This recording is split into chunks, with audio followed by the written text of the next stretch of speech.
Lijep pozdrav svima. Prije svega, jako mi je velika čast i zadovoljstvo biti dio ove priče Ironheart festivala. Za njega bih rekao, sad baš malo prije smo se razgovarali, Marko, Mario i ja, kako taj Ironheart u roku 3 godine tako naglo i dobro napreduje. I stvarno, koji je razlog tome, pa bih htio reći, ja mislim da je ono jedna biblijska koja je meni glavna inspiracija u životu. Lud čovjek gradi kuću na pijesku, a mudar čovjek gradi na stijeni. Zato ja mislim da je ovaj Ironheart festival izgrađen na stijeni, a stijena je čista ljubav prema sportu. Jel? To od ovih organizatora i mislim da bi najviše trebali jedan veliki pljesak organizatorima za ovakav događaj.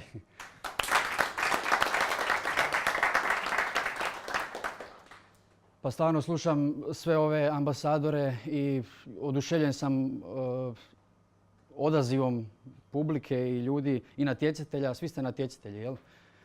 Više manje, da. Stvarno mi je drago da ste tu, nisam očekivao ovaj broj. I priče ambasadora koje sam čuo su stvarno u najmanju ruku rečeno inspirirajuće. I vidjevši tu energiju, stvarno nije moguće da i tu različitost između nas, nije moguće da niste motivirani za napredak, za sport u svojem smjeru u kojem razmišljate. Pa moja priča, ukratko da se već me predstavio, znači ja imam 28 godina, medicinski tehničar sam po struci, već radim 9 godina u Koprivničkoj bolnici, a u medicini sam znači sa srednjom školom nekih, ajmo reći 11-12 godina, u bodybuildingu sam 16. Krenuo sam od svoje 12. godine, 10 godina sam u natjecateljskom bodybuildingu. Bio sam nekako otvoren svim mogućnostima u bodybuildingu. Nisam se htio nikako, kako bi rekao, začahuriti u neku federaciju ili neki klub ili nešto. Htio sam učiti od svih. I tu mi je puno pomogao moj trener Daniel Maltar koji je stvarno vrijedan spomena. U to vrijeme sa 18 godina, 17, nisam bio dovoljno zreo da kažem šta je najpametnije, kud sad u kojem smjeru krenuti. No on je bio tu i nažalost moram reći na sreću izvukao me iz Hrvatske. I tako smo otišli na druge federacije vani i ostvarili ove rezultate koje da nisam otišao vjerovatno ne bi nikad ostvario u Hrvatskoj. Kako doći do uspjeha? Što sam sve naučio iz te svoje? Pa eto da najprije spomenem. Znači u nekih 5-6 različitih federacija uspio sam 8 naslova prvaka imati, juniorski 3 puta, 5 puta seniorski. Ali ukupno natjecanja imam nešto više od 40. Pa samim tim bi i htio moju poruku reći kako sam ja došao do toga. Znači, sama brojka govori 8 naslova, a 40 i nešto nastupanja govori kako se dolazi do uspjeha. Jel? Tu mi je i Marko bio, kako bi rekao, inspiracija da kažem kako se ne treba bojati poraza. Svaki pobjednik, ja vjerujem, takav sam ja bar put prošao, doživljuje puno više poraza. Nedavno sam imao jedno predavanje isto u kojem je naslov mi bio 100 poraza za jednu pobjedu. Tako se postaje pobjednik. To je moje uvjerenje, možda neko ima drugačije. To je moj put bio do sada. I ne treba se bojati poraza u nikom pogledu. Ako krenete bilo kojem sportu, ne samo u sportu, u životu s poslom, ako pogledate realno, krenete s porazima. Pa ne možeš, hoćeš početi trčati atletiku, ajmo reći 200 metara i cilj ti je 25 sekundi. Nećeš to napraviti u prvih 3 mjeseca. Jel? Znači cijelo vrijeme si u porazima dok ne napraviš svoj cilj i ne napraviš tih 25 sekundi ili koliko već ti je cilj. Znači ne treba se bojati poraza i ne treba biti opterećen s tim. To je moja neka priča. Kako sam ja doživio svoje neke pobjede i poraze? Pa evo, za mene jednom bila pobjeda, a nije bilo prvo mjesto. Godine 2010. sam imao 10 natjecanja, 10 medalja. Bio sam stvarno full, konstantno cijelu godinu na pripremama i prehrani. I čudili su se malo iz suprotnih federacija kako to. Mr. Universe, Southport, Engleska na jesen 2010. 11. mjesec. I za 2 tjedna je bilo Mr. Universe druga federacija koje su se razdvojile, sad da ne kompliciram sa NABA, NAC i VABA federacija su bile jedna federacija pa su se razdijelili. Ja neopterećen s bilo čim za 2 tjedna idem u Hamburg, idem na drugo natjecanje. I znaju oni mene tamo pozdrave, super. Već ja se iznenadim kako znaju, ali naravno svi prate jedni druge i natjecanja i pobjednike jednih drugih federacija. I gledamo mi konkurenciju i nakon prvog izlaska trener veli, inače ne govori to baš, ne želi biti nerealan, trener veli gle Mađar ti je blizu, ali realno pobjednik si. Ne? Da bi završio 3. ništa, nikom ništa, nismo takav mentalitet, ni ja trener, uvijek smo bili sportski duh i 3. Bogu hvala. Jel? Ali meni nešto kopkalo da sam imao sam osjećaj da sam bolji od ne samo od drugog nego i od prvog. I rekao idem ja za tjedan dana u jednu drugu federaciju gdje sam znao da dolazi taj Mađar koji je pobjedio. I ja opet budem 3, ali zato je on bio 4. Tako da sam sebi sam nešto dokazao s tim i to je bila za mene pobjeda. 2 3. mjesta, a meni veća pobjeda nego išta. Jel? Za tjedan dana realno u bodybuildingu ne možete napraviti čudo. Možete malo sušiti, možete se malo poboljšati formu. Mi smo došli isti, jedan i drugi. Jel? Kako to sad da je on iza mene? Zato što su bili drugačiji pogledi na političke federacije. I htio bi još jednu poruku reći što se tiče, tad mi je palo u očima i natjecanje i sve i možda ne sport, sam sport je nešto sasvim drugo. Ali natjecanje recimo. Što vas čini pobjednikom? Onda sam se prvi put zapitao nakon takvog, ajmo reći, meni nepravednog suđenja, da li suci, da li ljudi vas mogu učiniti pobjednikom? Pa se tu ukazalo odgovor negativan. Jel? Ono, čemu sve natjecanje? Puno pitanja u glavi. Jel? Natjecanje je za mene jedan dobar događaj. Treba raditi, treba se motivirati, treba se baviti s tim. No kako doći do toga? Najčešći odgovor ljudi je, evo čuli smo, rad, upornost. Ja bih rekao da nešto se mora prije rada roditi u vama da dođe do rada uopće.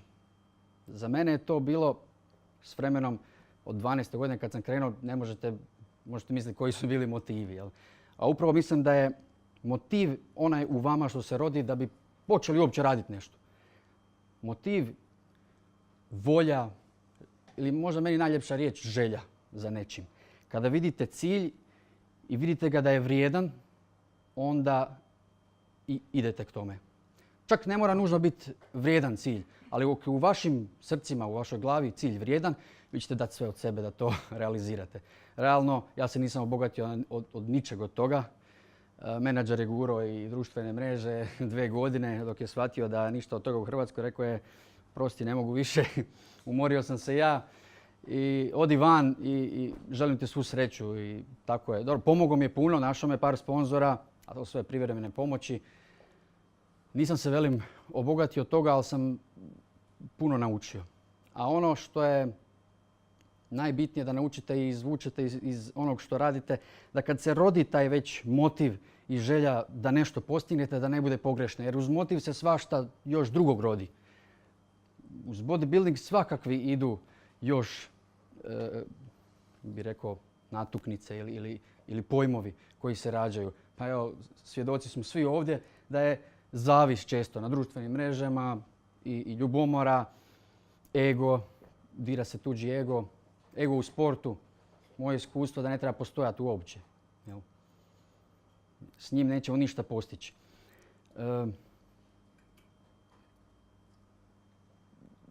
Ne treba se bojati poraza, je moja glavna poruka koju sam ja naučio iz svoje karijere i stvarno samo treba krenuti. Ako u srcu volite to i ako ste pozitivni, krenuti tim putem i ostati i zadržati tu pozitivu i ljubav prema tome što radite. I biti fokusiran na to što je u mom slučaju bodybuilding, biti fokusiran na ono što je bodybuilding, a ne ono što on sve nosi sa sobom. Od administracije, traženja sponzora, da meni neko sad tamo, neki direktor u nekoj firmi odlučuje praktički da sam dobio sponzorstvo od Podravke u gradu u kojem živim, ne bi danas radio kao medicinski tehničar. Jel? Što je bilo njima bi bilo to mači kaše. Znači šta njima daš 60.000 kuna godišnje, ja ne moram raditi, mogao sam biti poznatiji nek Blanka Vlašić. Podravka je vrlo snažna i moćna firma i u mom je gradu. No, nema uvijek sluha za nas sportaše i s tim se treba nekako pomiriti. Jednostavno, ne čini vas drugi ljudi pobjednikom, nego vi sami sebe. I nisam mogao odoliti jednostavno da ovakvom, dok vidim da je nešto građeno na stijeni, na ljubavi, kao što je ovaj Iron Heart, ja se morao i prijaviti, ja se sutra natječem isto. Meni je... To nije moj sport, imam i ozljeda i sve, ali evo, kad osjetim tu pozitivnu energiju, ja ću sutra isto dati sve od sebe. Baš je toliko je zanimljiv, spoje više sportova i strašno evo, podržavam svim srcem ovaj festival. Evo, toliko od mene. Hvala vam puno.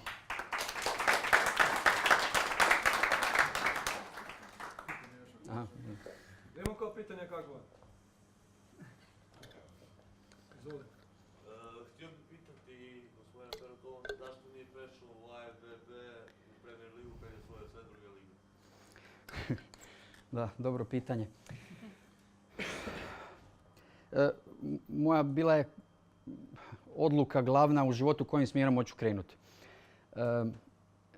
Bodybuildingom, a i svakim drugim sportom, ako se hoćete baviti vrh, ne možete raditi u bolnici kao medicinski tehničar i raditi noćni smjenski rad i imati plaću 5-6 tisuća kuna ili jedno ili drugo. Ja taj sport uistinu volim i stavio sam ga tamo s mog gledišta tamo gdje mu je mjesto. On je hobi, on je moja ljubav. Neki misle da ga manje volim nego drugi, ali bio sam dublje od njih u tom sportu.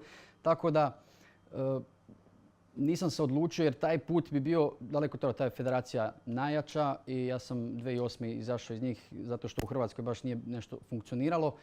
Ali razmišljao sam o tome, daleko od toga, da se vratim u to i idem do kraja i bila je to neka, ajmo reći, ali morao sam vagnuti u određenom trenutku života i donijeti odluku da li imati normalan život, oženiti se, imati kuću i novac ide u jednom smjeru ili ću ići IFBB. Put IFBB-a je, u jednu ruku bih rekao, ekstreman put do kraja, bodybuilding do kraja.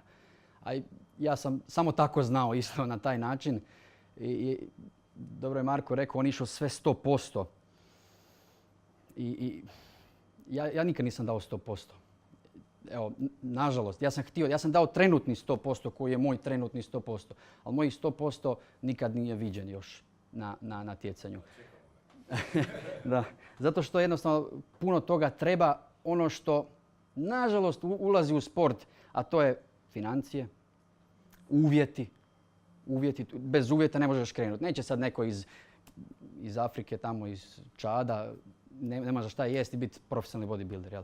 Treba imati kompletno sve uvjete. Ne dolazim iz takve obitelji da sam sad sin nečiji i da mogu sad ne razmišljati o budućnosti. Morao sam se opskrbiti, morao sam naći stalni posao, dugo sam čekao na njega, skoro sam otišao u inozemstvo. Tako da je bio jedan težak taj put, a istovremeno sam i natjecao se, tako da sam ostavio to kao hobi i to je glavni razlog zašto nisam otišao u taj, ajmo reći, do kraja. Bio sam blizu, u jednoj federaciji sam osvojio pro card i, ajmo reći, trebalo je možda godinu, dve savršenih uvjeta da budem u samom vrhu možda sporta.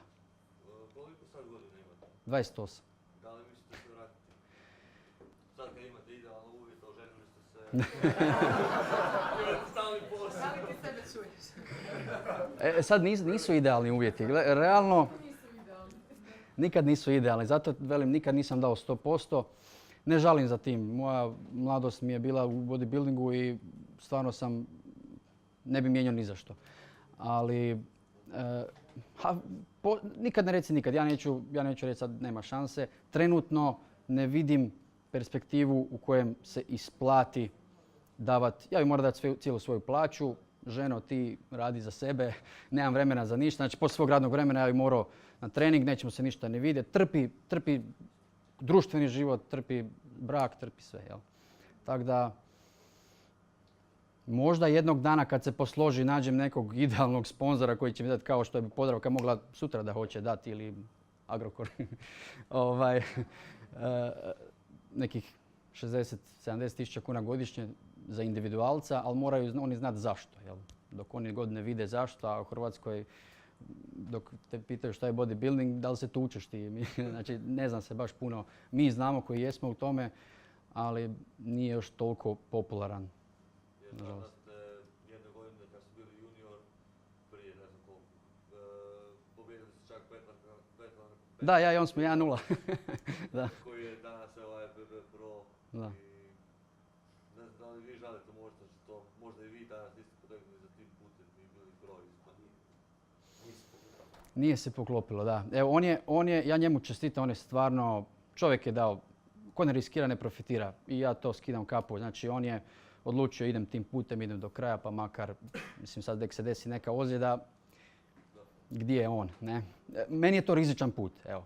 Meni je to rizičan put u kojem šta posle trenutno, možda vidim neku perspektivu i dođe do toga da bilo je ponuda od 2010. Nakon Mr. Universa tu je krenulo od Musclemanije iz Floride, ali kad sam čitao ugovor koji nudi smještaj, sve skupa, droge, sve skupa što ti treba, svi mogući doping, ali osjećao sam se kao njihov stroj i osjećao sam se kao da bi to bio moj posao. A nisam još dobio taj osjećaj, ja sam to htio iz ljubavi, daj ti meni, ja ću raditi u svom privatnom životu što ja hoću. A ja ću to dati sve od sebe koliko mogu na natjecanju. Dokazao sam da ide to dosta dobro. Samo nije bilo sponzora. Sponzor ako traži, ako će tebi dati neke novce ozbiljnije, onda će razmišljati jel ti radiš još negdje ili kak je tvoj, da li ti daješ 100%. Ono tebe hoće izvući dušu, a ne 100%.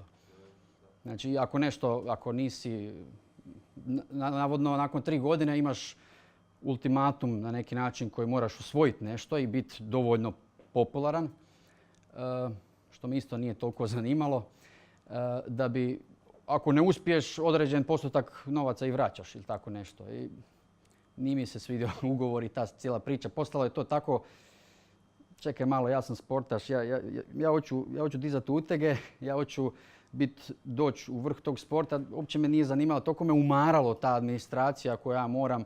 Sva sreća i trener i menadžer u ono vrijeme koji se sam ponudio, on mi je otvorio Facebook, ne bi ga valjda ni imao.